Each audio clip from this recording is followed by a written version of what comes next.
Glória a Deus. Vamos então compartilhar da palavra do Senhor, ouvir um pouquinho daquilo que o Senhor tem para nos ministrar nessa noite. Nós seguimos então com a nossa série de mensagens, Cartas para a Igreja, falando um pouquinho das cartas de Jesus para as 7 igrejas que nós encontramos lá no Apocalipse.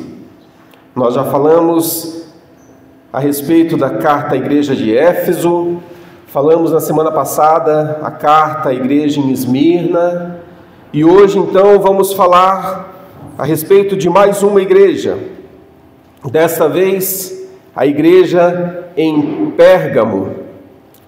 Carta à igreja em Pérgamo, está lá no Apocalipse, você pode abrir sua Bíblia no capítulo 2, a partir do verso 12.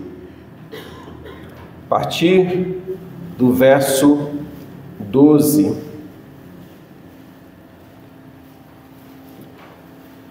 Mensagem dessa noite tem como título Chamados à Santidade. Nós somos chamados à santidade. Palavra do Senhor em Apocalipse 2, verso 12 em diante, diz assim: Ao anjo da igreja em Pérgamo, estas coisas diz aquele que tem a espada afiada de 2 gumes: Conheço o lugar onde você mora, que é o lugar onde está o trono de Satanás. Sei que você conserva o meu nome e não negou a fé que tem em mim, mesmo nos dias de Antipas, minha testemunha, meu fiel, que foi morto na cidade de vocês, aí onde Satanás habita. Tenho, porém, contra você algumas coisas.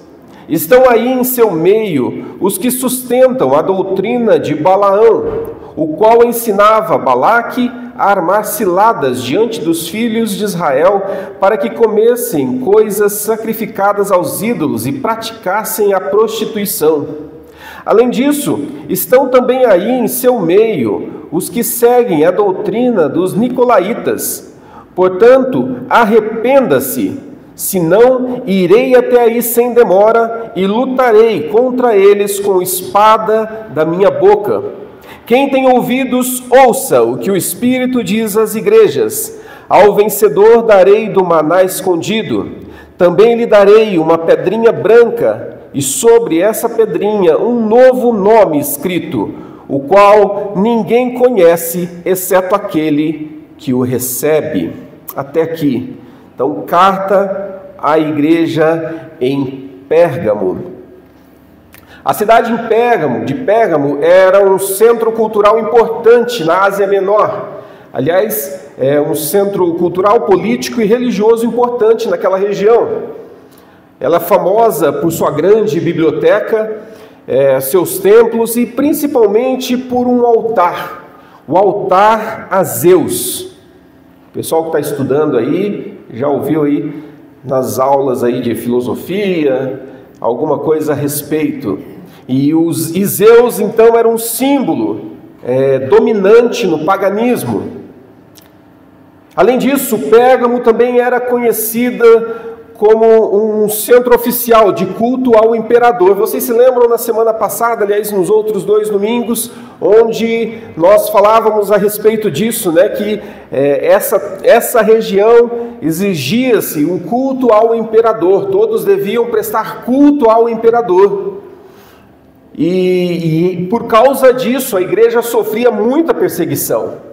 A igreja sofria muitos problemas, porque ela se mantinha fiel, ela procurava ser fiel, porém, essa questão de se prostrar àquilo que o Império Romano exigia, trazia consequências. Na semana passada nós falamos que, inclusive, problemas sociais, financeiros, eles sofriam perseguição.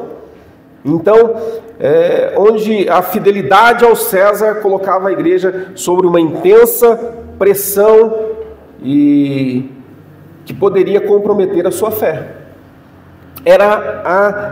Só para a gente entender qual que era o contexto da igreja, né? O contexto em que eles viviam. E essa mensagem de hoje, ela nos traz importantes ensinamentos que não podemos perder de vista. Ensinamentos e verdades que Cristo apresenta às igrejas e que hoje muitas vezes nós esquecemos ou talvez deixamos de lado. Então, que você possa abrir realmente os teus ouvidos e o teu coração para compreender essas verdades. E você vai perceber que talvez muitos dos problemas que existiam lá, eles acontecem hoje. E talvez você se pegue agindo de forma errada e contrária à palavra de Deus. E essa carta, então, a igreja de Pérgamo é uma carta para a igreja de Castro. É uma carta para todos nós. E o primeiro ponto, o primeiro ensinamento que nós podemos encontrar aqui, e nós vamos passar verso a verso, entendendo toda a Escritura, é que Cristo, Ele é o juiz. Primeiro ensinamento, Cristo é o juiz, ou seja, Ele conhece as nossas lutas, Ele conhece as nossas dificuldades, os nossos problemas e conhece a nossa postura diante desses problemas. Ele não só conhece os problemas que nos cercam, mas Ele também conhece a minha postura diante desses problemas, diante da oposição. No verso 12, atente lá para esse verso. No verso 12, ao anjo da igreja em Pérgamo, escreva: essas coisas diz aquele que tem a espada afiada de 2 gumes. Aqui, quando você ouvir a palavra anjo, entenda líder da igreja, como se fosse o pastor da igreja. Então, eu escrevo ao anjo da igreja em Pérgamo, e aquele que tem a espada afiada de 2 gumes. Espada afiada de 2 gumes é um símbolo de poder e julgamento. Ele é um símbolo, e se a gente lembrar lá de Hebreus capítulo 4, verso 12, Hebreus capítulo 4, verso 12, ele vai falar dessa espada de 2 gumes, porque a palavra de Deus é viva e eficaz, mais cortante do que qualquer espada de 2 gumes, e penetra até o ponto de dividir a alma e espírito, juntas e medulas, e é apta para julgar os pensamentos e propósitos do coração. A espada de 2 gumes, a palavra do Senhor, a palavra que sai da boca de Deus, é como uma espada de 2 gumes. E aqui, quando ele fala, ele mostra Cristo pela sua palavra, que é aquele que julgará no final.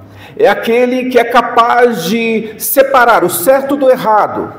Aquele que mostra para nós, então, uma figura, uma imagem de julgamento e autoridade divina. Lembrando que a igreja hoje, somente Ele tem o poder final sobre a verdade e a justiça. Nós muitas vezes queremos ter o nosso fazer juízo próprio, né? Nós queremos ser o nosso próprio juiz, nós queremos ser aquele que julga e decide as coisas, mas nós esquecemos que o Senhor é aquele que julgará tudo no final. Ele é o justo juiz. Esse é um chamado, então, à fidelidade em meio aos ataques de doutrinas falsas, de práticas corruptas.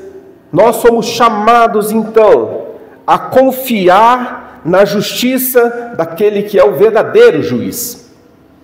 A justiça não está nas tuas mãos.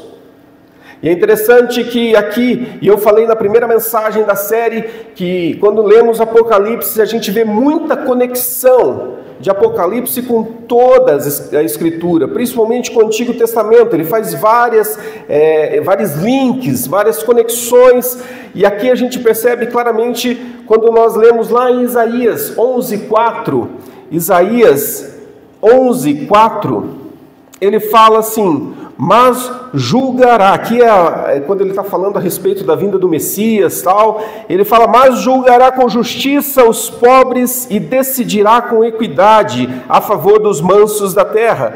Castigará a terra com vara da sua boca, e com o sopro dos seus lábios matará o perverso. Ou seja, ele faz essa conexão de que a palavra do Senhor é que julgará todas as coisas. A palavra que sai da boca de Deus, ela julgará. Do Senhor não se esconde nada, do Senhor não se encoberta nada. O Senhor conhece a intenção do teu coração. O Senhor conhece lá no fundo. Todos podem não saber a respeito de você ou daquilo que você pensa, mas o Senhor é aquele que esquadrinha todas as coisas e conhece a fundo. E pela sua palavra, Ele julgará todas as coisas. A palavra do Senhor como um instrumento de julgamento. Então encontramos aqui Cristo como o juiz. Ele é o justo juiz. Quando pulamos então para o verso de número 13, ele fala: conheço o lugar em que você habita, onde está o trono de Satanás. Trono de Satanás aqui, possivelmente ele faz essa referência ao altar de Zeus e também ao culto imperador que reinava naquele contexto da igreja. Então, quando ele fala de trono de Satanás, ele está fazendo esse link para que as pessoas entendessem. E esses dois símbolos, ambos, eles eram referência, e eles eram símbolos da idolatria e a perseguição da fé cristã. Tanto as pessoas que iam até essa imagem, essa figura de Zeus, e tanto aqueles que cultuavam o imperador. Isso era sinal de idolatria e perseguição, porque a igreja sofria por causa disso. Quem não se prostrasse era penalizado. Então era um símbolo realmente de perseguição à fé cristã na época. O Senhor viu todas aquelas coisas. O Senhor vê todas as coisas que nós enfrentamos hoje. Depois ele fala: sei que você conserva o meu nome. Aqui Cristo ele faz um elogio. Ao contrário da igreja da semana passada em Esmina, que foi uma igreja onde não houve problemas, não houve críticas, não houve advertências da parte do Senhor para ela, aqui a gente vê que Cristo faz alguns poréns para essa igreja de Pérgamo. Aqui Cristo ele faz um elogio. A gente falou que ele é o justo juiz, ele olha todas as coisas e ele faz um elogio à perseverança dessa igreja no meio da oposição. Ele fala, ele cita Antipas como um exemplo de fidelidade até a morte e que serviria de encorajamento para a igreja, para os outros crentes. Mas a igreja de Pérgamo, ela estava inserida num contexto muito idólatra e de muita pressão cultural, o que levava justamente a essa perseguição que nós falamos. Então, como igreja hoje, nós somos desafiados à fidelidade, mesmo quando somos cercados por ideologias opostas à nossa fé. O grande ensinamento aqui é que Cristo, ele olha a sua vida e ele olha as perseguições, os problemas, as dificuldades, e a gente vai citar, elencar aqui alguns problemas que nós vivemos hoje na atualidade, e que problemas esse que entra muitas vezes na vida da igreja e a gente nem se dá conta. O Senhor olha e ele observa todas essas coisas e conhece o coração de cada um de nós. Então a gente encontra nesse ponto aqui de Cristo como juiz, a figura de um Deus que está atento e nos observa. Você não está alheio àquilo que você faz. O Senhor está vendo. Jesus reconhece os seus fiéis. O Jesus, ele se mantém com os olhos em cada um de nós. Ele nos adverte. ele nos repreende, mas também ele elogia, e é o que ele faz aqui para essa igreja. O texto também nos leva a um segundo ponto, e esse segundo ponto é o de andarmos atentos ao perigo do pecado na igreja. Ok, entendemos que Cristo é o nosso juiz, ele está atento a todas as coisas e ele julgará no final. Mas agora a gente entra num ponto onde ele faz uma advertência, que é o perigo do pecado na vida da igreja. E aqui nos versos 14 e verso 15, vamos acompanhar ali. Tenho, porém, algumas coisas contra você. Ele tece os elogios, ele fala, vocês têm sido perseverantes, mas tem algo aí em vocês que me incomoda. Tem algo aí que eu preciso falar. Você tem aí pessoas que sustentam a doutrina de Balaão. Aqui, a doutrina de Balaão, ele faz referência ao engano e à corrupção espiritual. Se você voltar e ler Números 25, Números 31, vai falar desse engano, de toda essa doutrina de Balaão. Isso incluía idolatria e imoralidade sexual. Algo muito presente.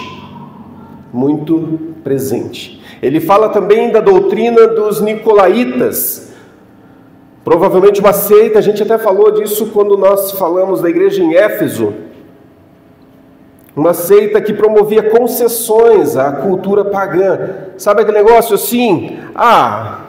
Legal, somos cristãos, mas essa prática aí até que não é tão ruim. Eu acho que não tem nada a ver.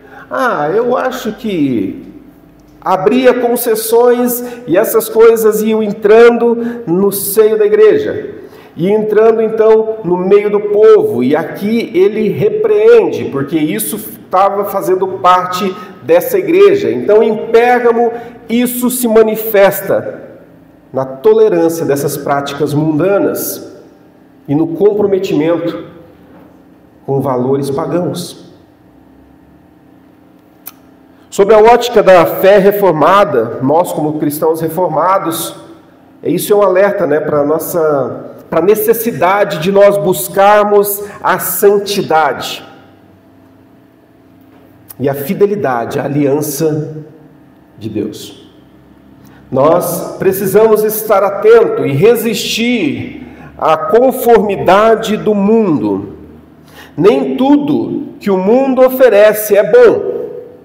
Nem tudo que o mundo tem para oferecer é bom. E nós precisamos estar muito atentos. Note que, apesar da fidelidade dessa igreja, em muitos aspectos, ela tolerava essas coisas entrando na vida da igreja. E isso comprometia diretamente a santidade do povo. Por isso Cristo adverte. Mas e a igreja moderna?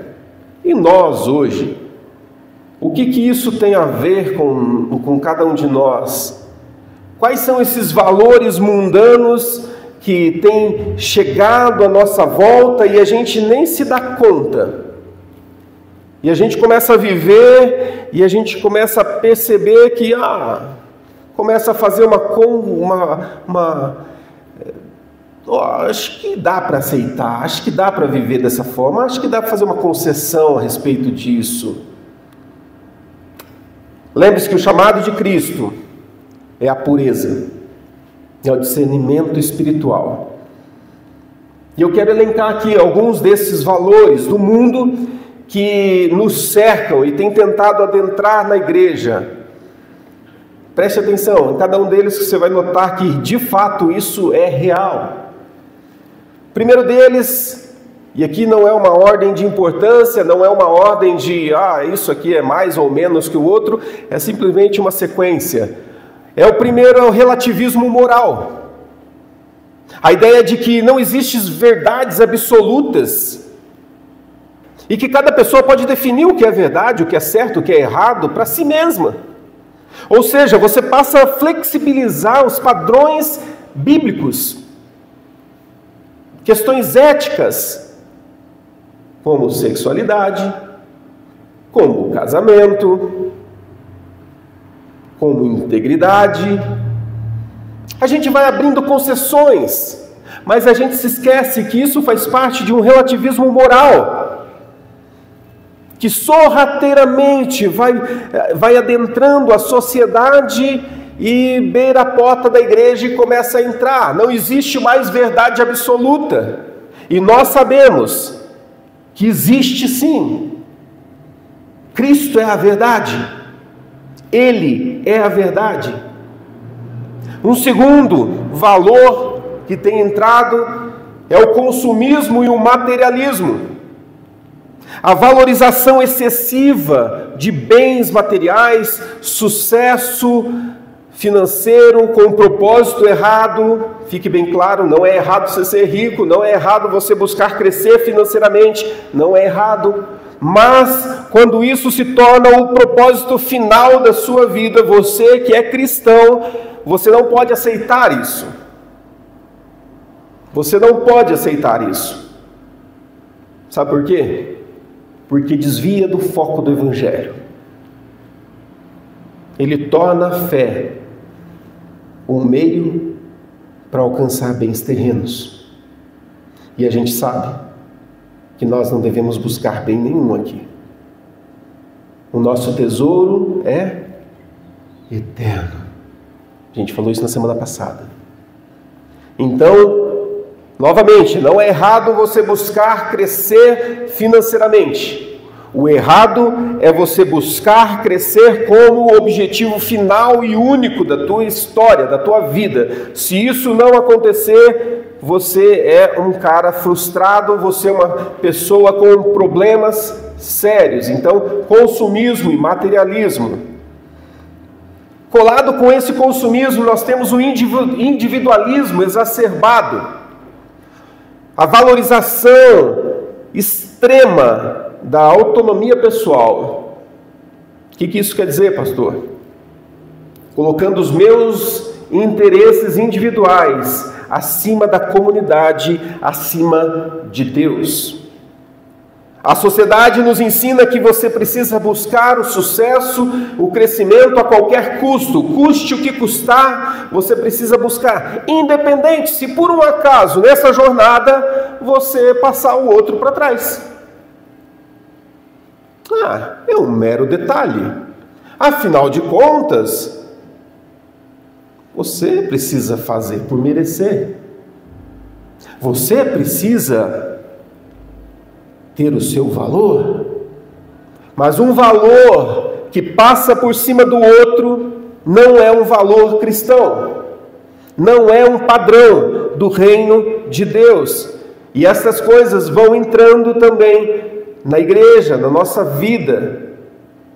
Sincretismo religioso, um outro valor, que é uma mistura, uma salada de religiões, sabe? Você coloca tudo dentro ali de um tacho, você mexe tudo aquilo ali. Eu sou religioso. Por isso que eu não gosto dessa palavra religioso. Você mistura tudo aquilo ali, e daí o cara tem um perfil no Instagram e coloca lá cristão sagitariano.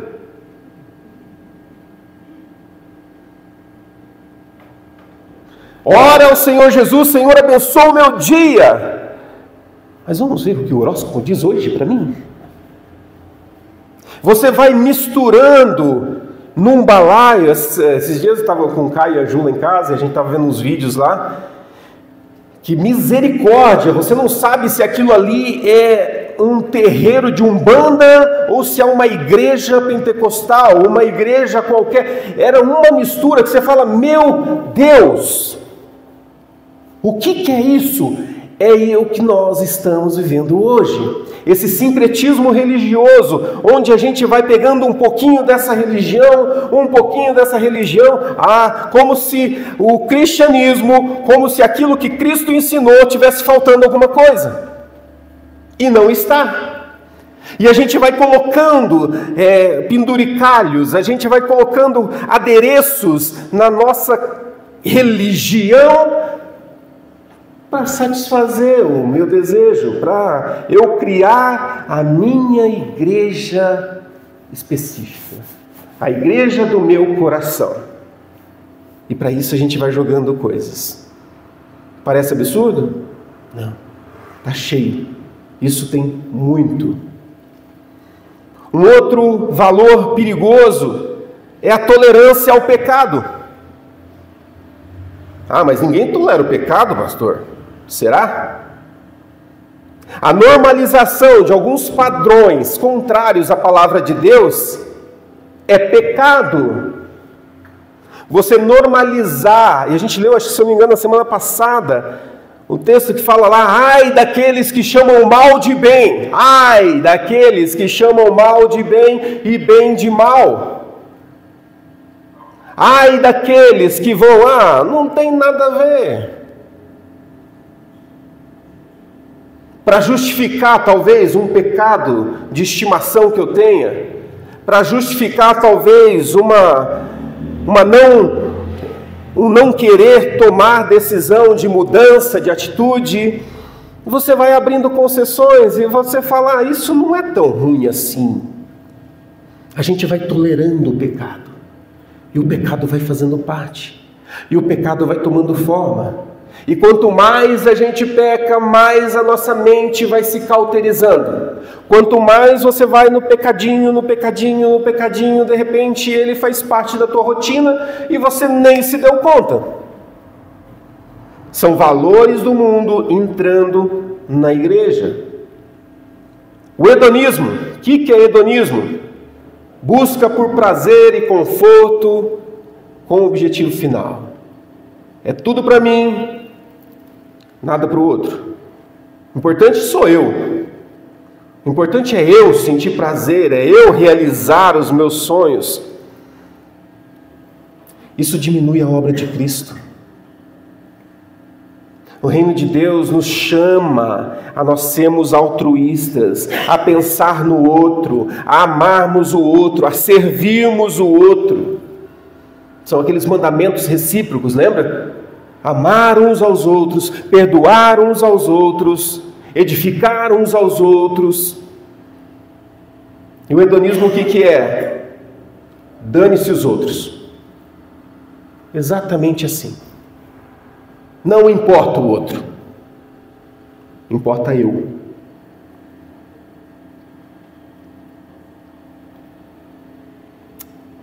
Valores que entram sem a gente perceber.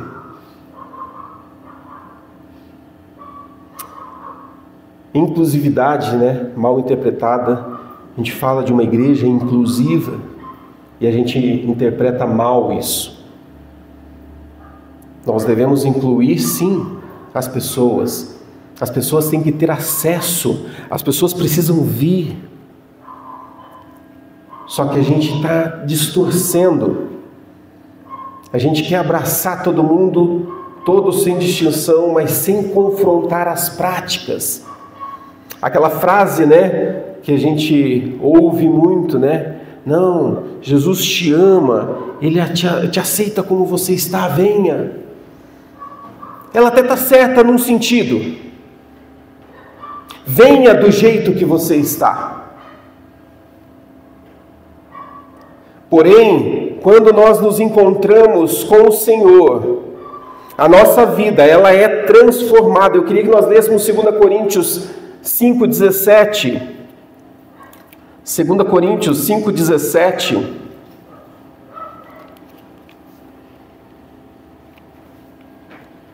Diz assim: e assim, se alguém está em Cristo, é nova criatura, as coisas antigas já passaram, eis que se fizeram novas. Ou seja, venha para Deus do jeito que você está, um lixo, rebentado, cheio de pecado, porque do jeito que você está, quando você se deparar com Jesus, e você começar a caminhar, você vai receber uma nova vida, as coisas velhas ficam para trás, eis que tudo se fez novo.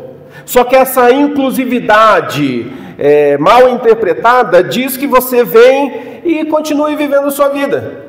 Mas venha fazer parte, venha caminhar conosco. E nós temos então uma igreja repleta de pecadores praticantes. Já viram esse termo, não? Pecador que está aqui na igreja, todos nós somos pecadores, redimidos pelo Senhor. Não podemos viver na prática do pecado, porque a palavra de Deus diz que quando nós entregamos nossa vida para Jesus, nós não somos mais escravos do pecado. Ou seja, aquela prática que eu estava escravizado, hoje não faz parte da minha vida mais. Não sou escravo daquilo. Só que o que a gente vê hoje é um monte de gente que está na igreja, vivendo a comunhão da igreja, porém, lá fora continua vivendo os mesmos pecados e não abandona. Onde está a nova criatura? Onde está essa regeneração? Onde está essa mudança de vida? Valores que entram na vida da igreja e a gente vai aceitando. A gente precisa se policiar. Por fim, tem muito, essa lista aqui é enorme, mas o desprezo pela autoridade bíblica. Isso substitui a verdade bíblica por opiniões humanas. A gente vê muito hoje em dia. E isso leva à criação de doutrinas meio esquisitas aí. Doutrinas mais baseadas em tendências culturais do que com a Escritura. São só alguns problemas que surgem e estão à porta. Estão batendo à porta. O que fazer então? O que nós devemos fazer? Identificamos os problemas, identificamos as lutas. O que a gente faz? E aqui a gente entra no terceiro e último ponto, que é o chamado ao arrependimento e à fidelidade.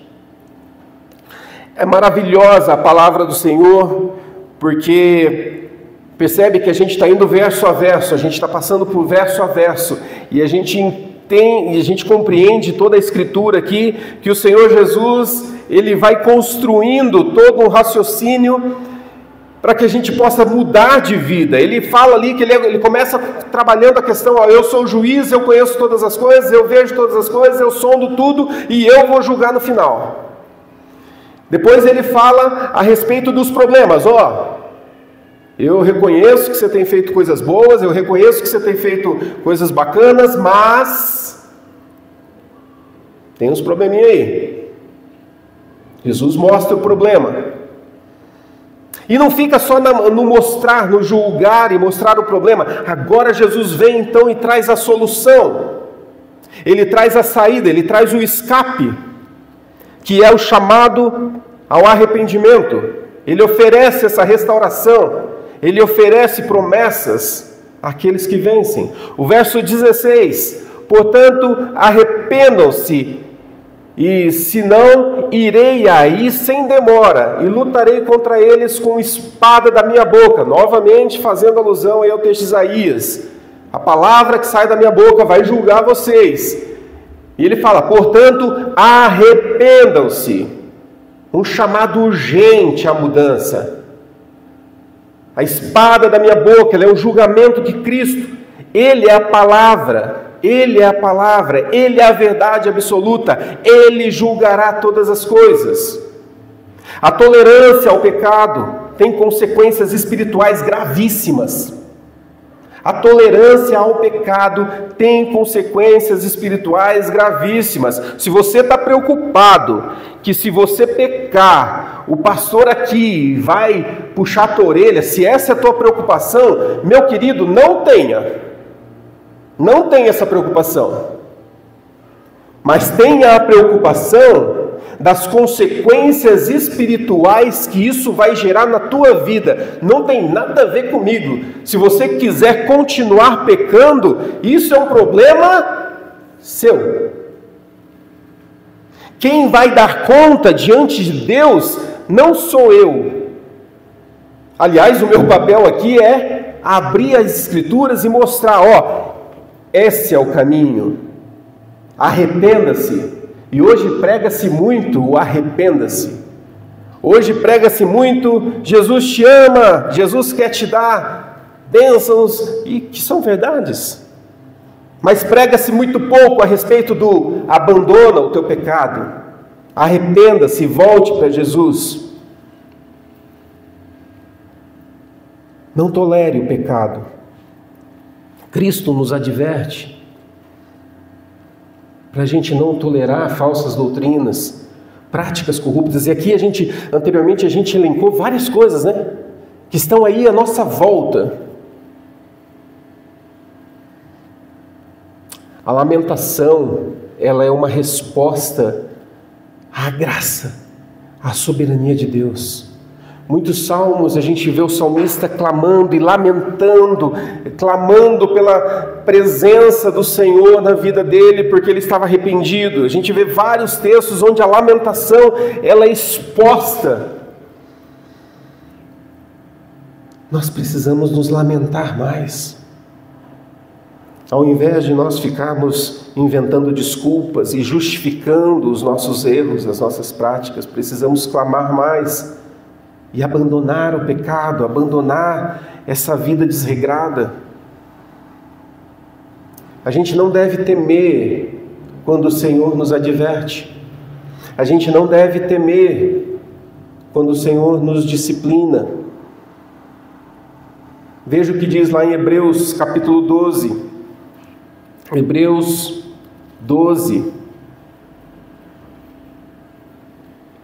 Vamos ler do 5, tá? Hebreus 12, 5 e 6. E vocês se esqueceram da exortação que lhes é dirigida como filhos. Filho meu, não despreze a correção que vem do Senhor, nem desanime quando você é repreendido por Ele, porque o Senhor corrige a quem ama e castiga todo filho a quem aceita. Porque o Senhor corrige a quem ama e castiga todo filho a quem aceita. Se o Senhor tem corrigido, se alguma coisa mexeu com você ao longo dessa mensagem, se algo você percebeu que você precisa corrigir, saiba, o Senhor corrige a quem Ele ama. Porque esse mundo, muitas pessoas, a palavra diz que o Senhor entregou a própria sorte. Sabe o que significa isso? É como se Deus olhasse e falasse assim, ok, você quer pecar? Quer continuar nessa vida aí? Viva. E o Senhor sai. Muitas pessoas o Senhor entregou a própria sorte. Tipo, você quis, você vai colher. Porém, aqueles que o Senhor ama, Ele adverte. Então, se você sente um incômodo, sabe aquele comichão, aquilo que faz você mexer no banco, se você sentiu algo, atente-se para isso e corrija enquanto é tempo. Igreja, abra os olhos. O Senhor está falando. No verso 17 ele fala, quem tem ouvidos, ouça o que o Espírito diz às igrejas, e ao vencedor darei do maná escondido. Também lhe darei uma pedrinha branca, e sobre essa pedrinha um novo nome escrito, o qual ninguém conhece, exceto aquele que o recebe. Quanta coisa, meu Deus, não entendi nada, pastor. Então vamos lá, vamos entender o verso. Quando ele fala de maná escondido, é um símbolo de provisão espiritual e da comunhão do homem com Deus. A gente vai se lembrar do povo no deserto que recebia do maná. Nós recebíamos o alimento enquanto eles caminhavam pelo deserto. E ele também faz, quando ele fala do maná escondido, ele também lembra da Arca da Aliança, onde o que tinha dentro da Arca da Aliança? Maná, as tábuas, ficava lá no tabernáculo, lembra?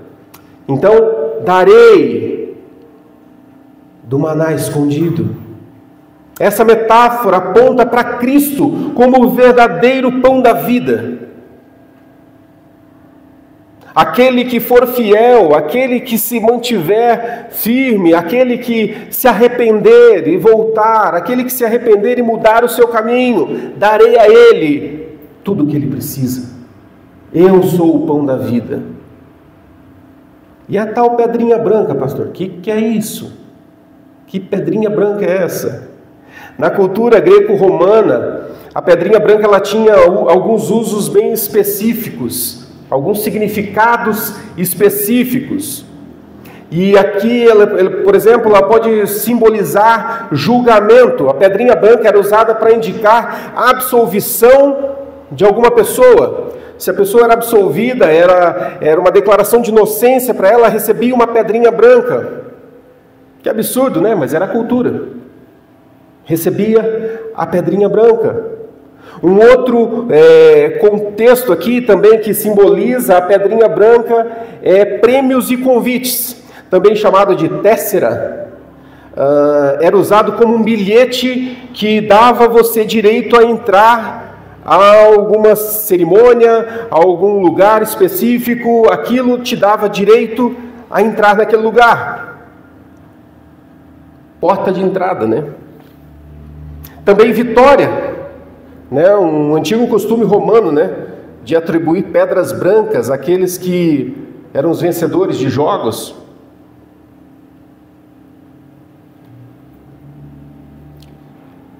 De acordo com essa visão, Jesus, então, ele promete a entrada dos vencedores.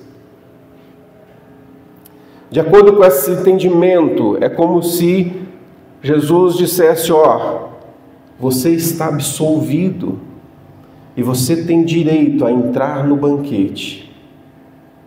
Você faz parte, pode entrar. E o novo nome? Quando a gente vê essa troca de nomes na Bíblia, né?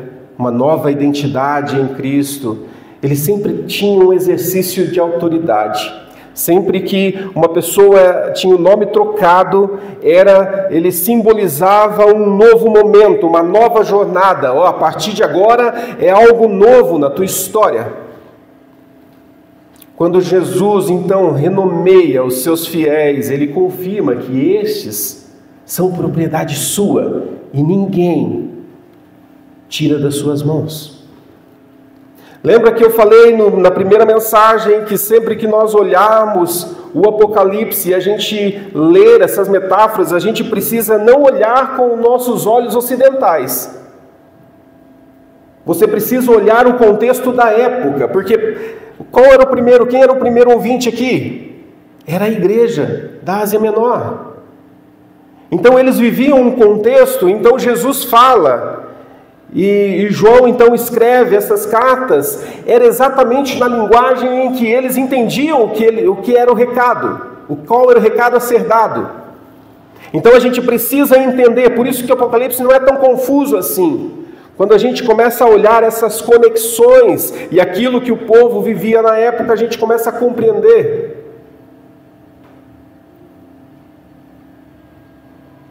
Recompensa celestial é superior a qualquer prazer que nós possamos viver aqui.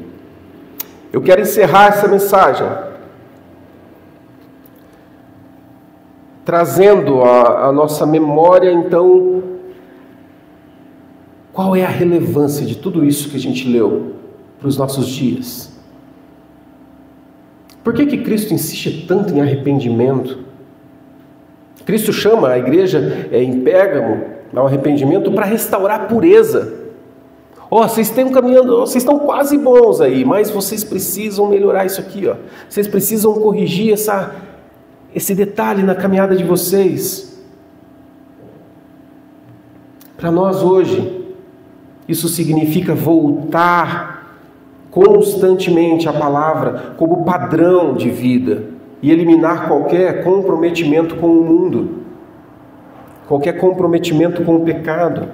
Assim como a igreja de Pérgamo enfrentou pressões culturais e religiosas que comprometiam a sua fé, as igrejas contemporâneas enfrentam desafios semelhantes hoje na nossa sociedade. E nós precisamos estar atentos.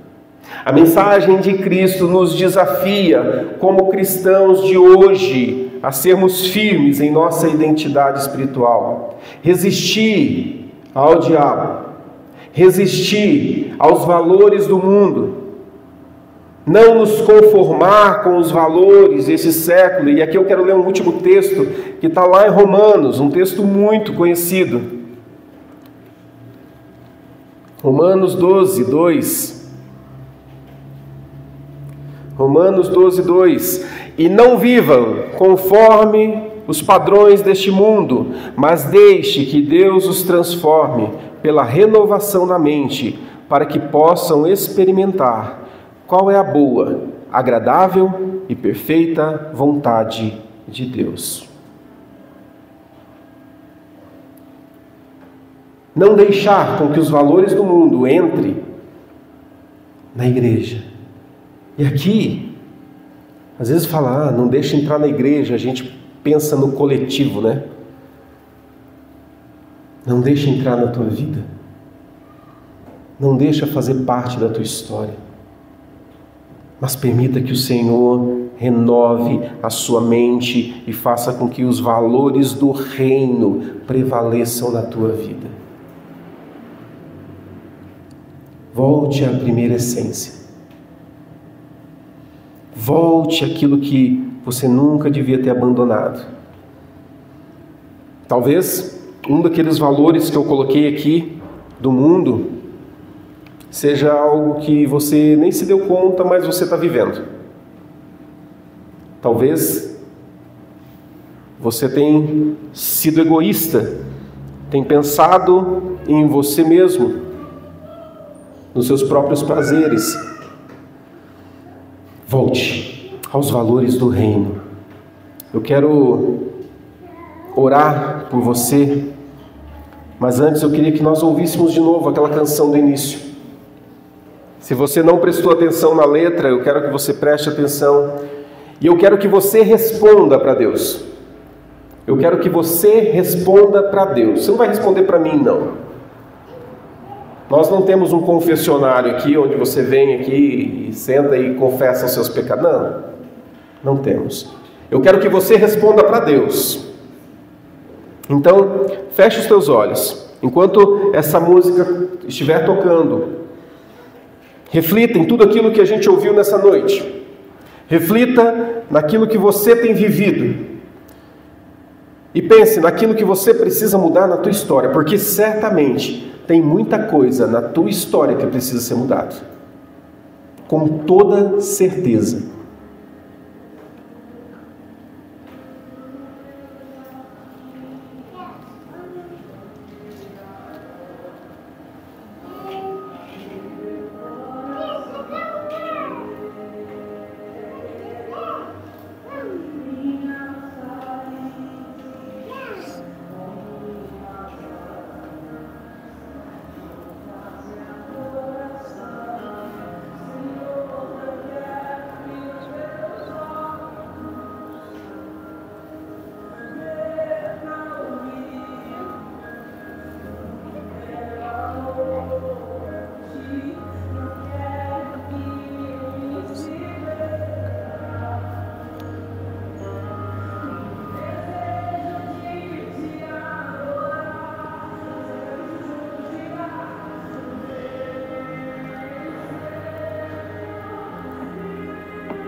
Senhor, resgata-nos, ó Deus.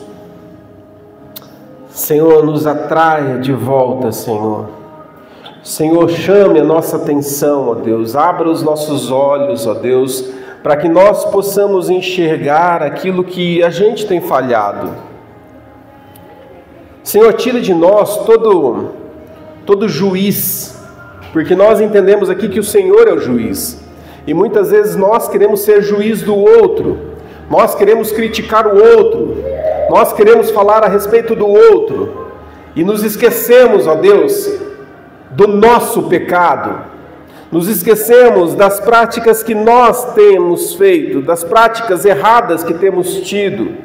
Senhor, tem misericórdia das nossas vidas. Abre os nossos olhos para que nós possamos entender e então voltar à santidade, Senhor Jesus. Este é um chamado à santidade.